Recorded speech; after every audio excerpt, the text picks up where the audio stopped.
So, what are the disadvantages of trading at a market?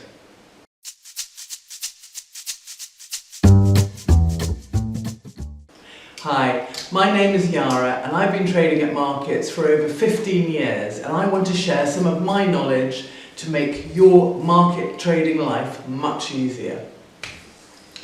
So, what are the disadvantages of trading at a market? There are disadvantages, but the advantages heavily weigh out the negatives.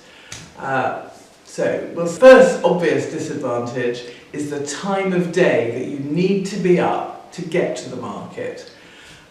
Let's say the market's an hour away from where you're leaving from. So you probably need to leave your house about 7 in the morning and get up before that accordingly. That is if you're going straight to a market. But a lot of people have to, perhaps, if you sell flowers, you need to go and get your flowers or vegetables and fruit. You need to drive off, say 3 o'clock in the morning, to go and buy your stock from the wholesale markets and then bring it to your own markets. So the early rise is a disadvantage. Another possible disadvantage is stealing. To be honest, in the 15 years that I've been trading at markets, I think it only happened once. I think someone stole a bar of fudge because I used to lay them out in specific orders, and when I saw that one had been taken but I'd not sold anything yet, I thought, but that's the only time that I'm aware of anyway. And when I first started trading, again over 15 years ago, on that particular market day, I remember word for along all the storeholders was, "Oh, someone's cash box has been stolen." Apart from that, I'm not aware of any other thefts at all. So it's relatively safe. But of course, the main thing you need to think about is just to be aware, to have your eyes peeled and be really aware when you're in a market. You're standing out in the street and anything can happen pretty well. So, not a big risk, but something to be aware of. One downside to trading is that your sales are limited to the number of people who pass by your stall. Unlike the internet, where if you advertise right, you can get a lot of footfall, so to speak. But if it's a cold, rainy day, not that many people will venture out, so your footfall will be cut dramatically. And you, when you're standing on a market, don't have an awful lot of control about that, unless you can social media some customers out of nowhere. But that is the downside, that you're limited, your sales are limited to the amount of people who pass by your store. So if that dramatically affects your sales on a regular basis, you may want to consider a different venue that will have, or maybe an indoor venue that will have better footfall. When you trade at a market stall outdoors, the biggest disadvantage that you are fighting is the weather. It could be too hot. If it's too hot, you will get footfall, but your stock may suffer. The sun may help remove its colour if you're selling woolens, carpets, if you're selling anything that will be affected by the sun. Foodstuffs, so you need that's the downside. Of course, snow, you wouldn't tend to operate under snow conditions, but I have been standing in a foot of snow at a market. Rain is the biggest negative. Unless you've got a really well protected stall from all angles, but when you get rain, your stock is going to get affected no matter what. Doesn't matter what you're selling, unless you're selling wellies perhaps. But the weather is the biggest downside. Cold, you will feel you know, you will be affected by the cold, but you just bring layers, isn't it? But cold, I quite like trading in the cold. You know where you are then. And also when you're trading in the cold, you get a bit of cardboard, stick it under your feet, and it protects you. It's an insulation against the cold coming up from the pavements. Another disadvantage, if you're not into selling, is selling. You've got to sell face to face. But again, all selling is communicating. And I find selling a joy. I love communicating with people, and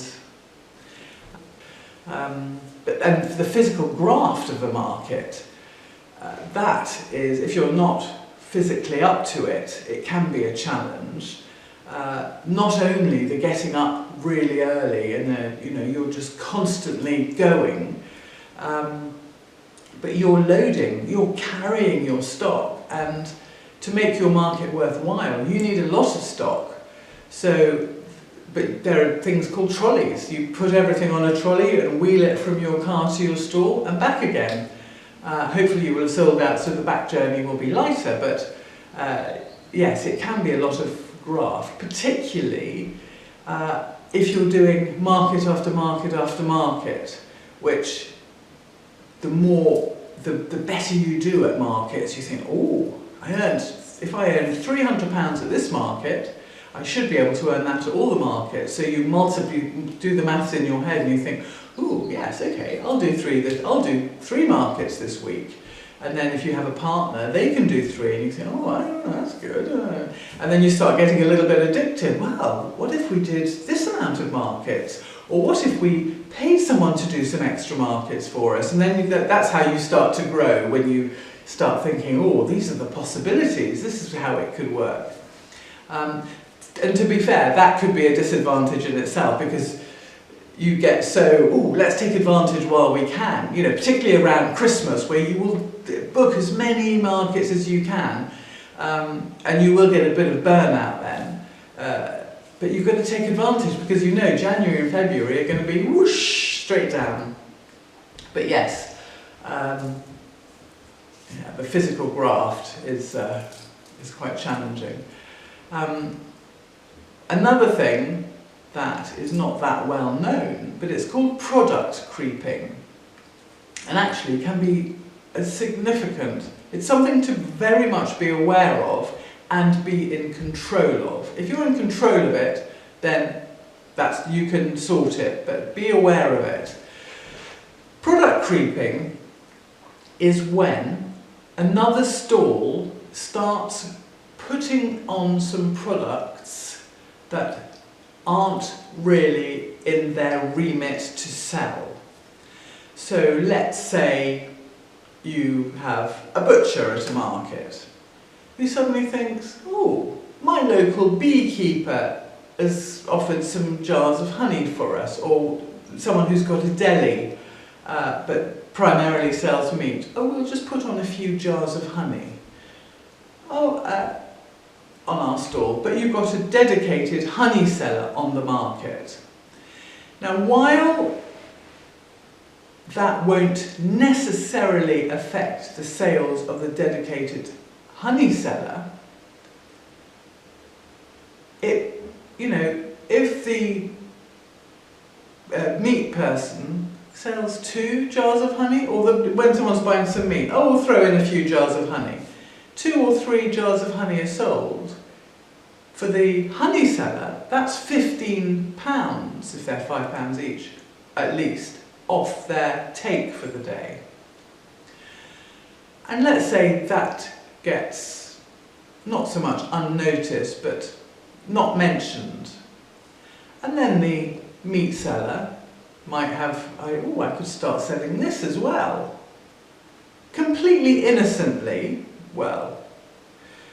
might think, oh, I sell some bits of cake at my shop. I'll put a few bits of cake on as well. And then the cake seller loses a bit of income. Or I'll put some bits of fudge on my stall. and the fudge seller loses. Do you see where I'm going with this? It detracts from the sales of the other stalls.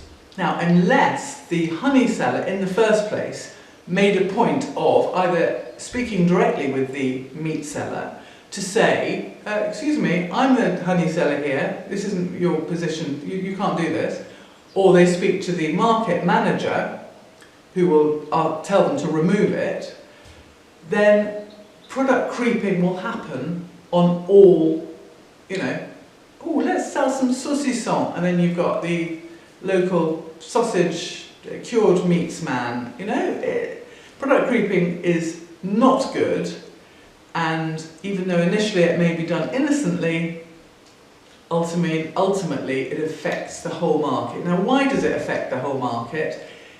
It does, because if you have originally the meat seller who then turns into the deli selling everything that everybody on the market sells, and their income from that market is reduced, the honey seller might say, this market was only really worth it, and now I've dropped £20–25, it's just not worth me attending. So they leave and find another market. The other seller, the fudge seller, same thing, they leave.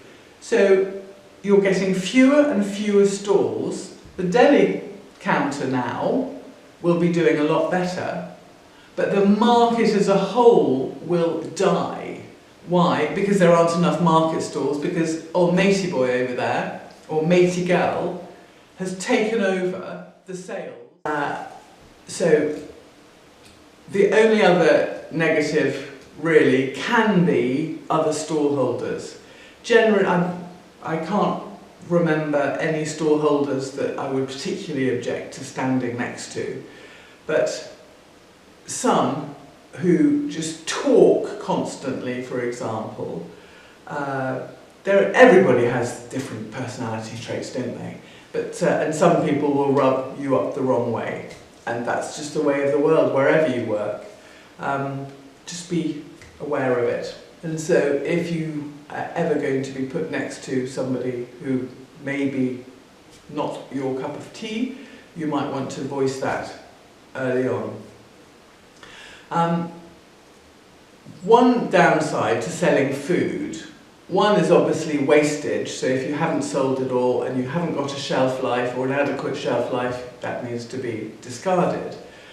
But also, if you offer tasters, now the biggest stress that you ever will get at a market is when you do tasters. If you sell food and you should, because it will make your sales so much better. However, the people tasting your wares, or how they taste your wares, is incredibly stressful. You probably need to be a stallholder watching what's going on in your field of vision when people are tasting to really understand this. So there are so many downsides to how people taste. When they don't say thank you, when they don't look at you, when they eat whatever they're eating in a revolting way, when their hand is going into your pot and you can see how filthy dirty but you see, the tastee isn't aware of what the stallholder is really seeing. As far as they're concerned, they literally are in a trance. And the last thing really that can be a disadvantage is your stall position. If you get to a market and you're put somewhere which isn't sort of in the main flow where everything is happening, you might feel, oh, but I would do better over there, In a restaurant, if you were positioned by the loos, you'd be a bit disappointed.